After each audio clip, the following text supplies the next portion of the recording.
Many of you have heard the term having your cities zeroed or the threat, join us or we will zero you.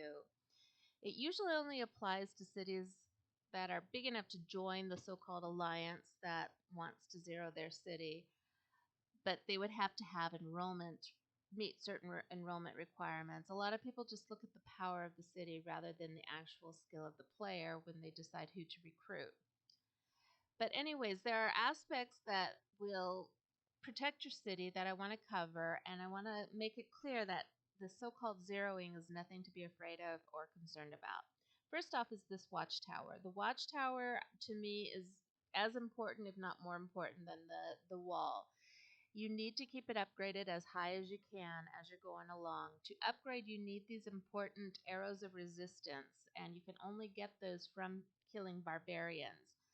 So if you haven't started doing Lohar's trial, please be doing Lohar's trial because that is where you'll get a lot of these arrows of resistance. If you see how many I have, 907, I'll be able to upgrade several more levels before I'll be running out.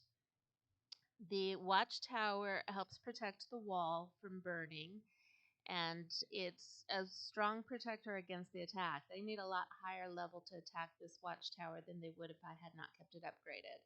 Now, the wall itself can be damaged, and it'll start burning, and then this will start going down, down, down, down, down. And the more it burns, the more it's damaged, the more susceptible your troops are to being harmed, the troops that are in the city, trying to protect the city.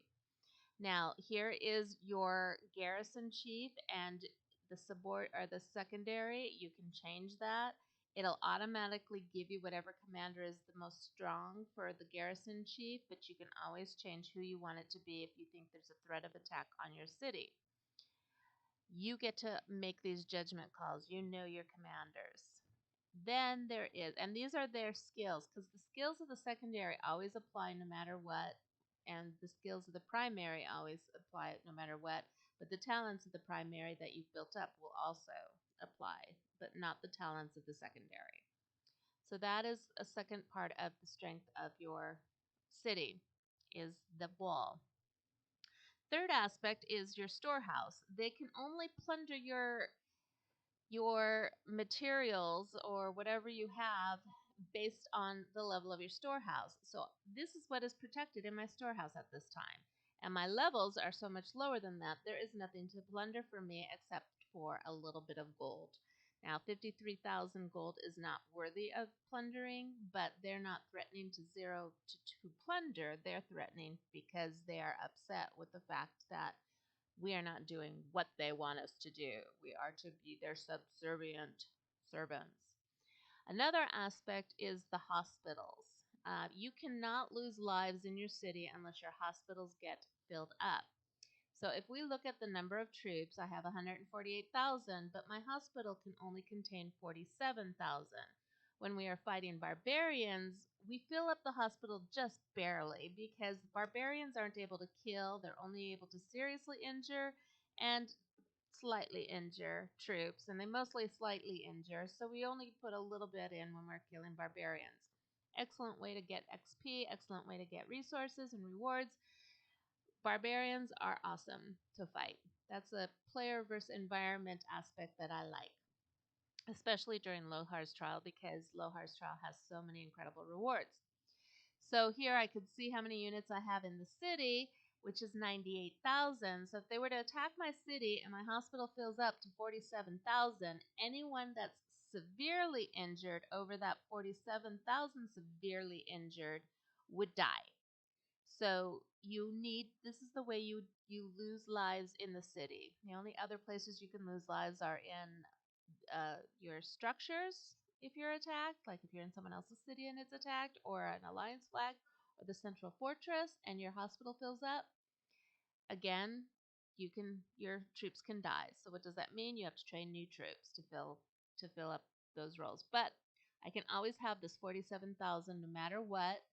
And I can also, if I choose to, use my hospital speed ups and heal my troops real fast and put them back into action, and then I'm not losing them. If the attack's going on when I'm online, I can do that. I've done it a couple of times when attacks were happening to our central fortress in another kingdom, and I had told everyone to abandon it because their troops were too high capacity, but they didn't, so I joined them, and sure enough, I was healing, healing, healing.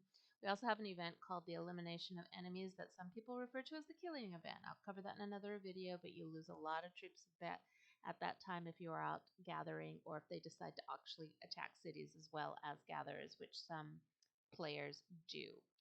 Now, I also want to say there is a way to protect your troops by putting them in structures that belong to the alliance. An alliance flag, the central fortress is another one, or another city that's not being attacked.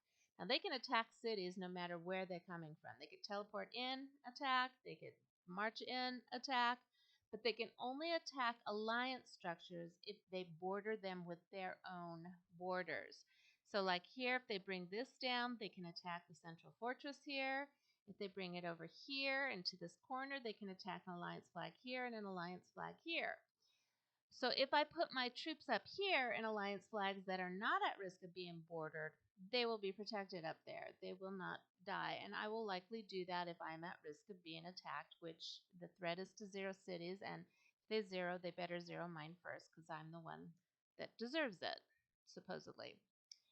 And I would kind of welcome it. I would like to see what that experience is like because I've never been zeroed before because every person who has attacked any of my cities in my previous kingdoms were stopped before it got to the zeroing point, or because either I talked them down and they became my friend, or they were talked away based on what I had shown their leaders as to the cause of the actual attacks.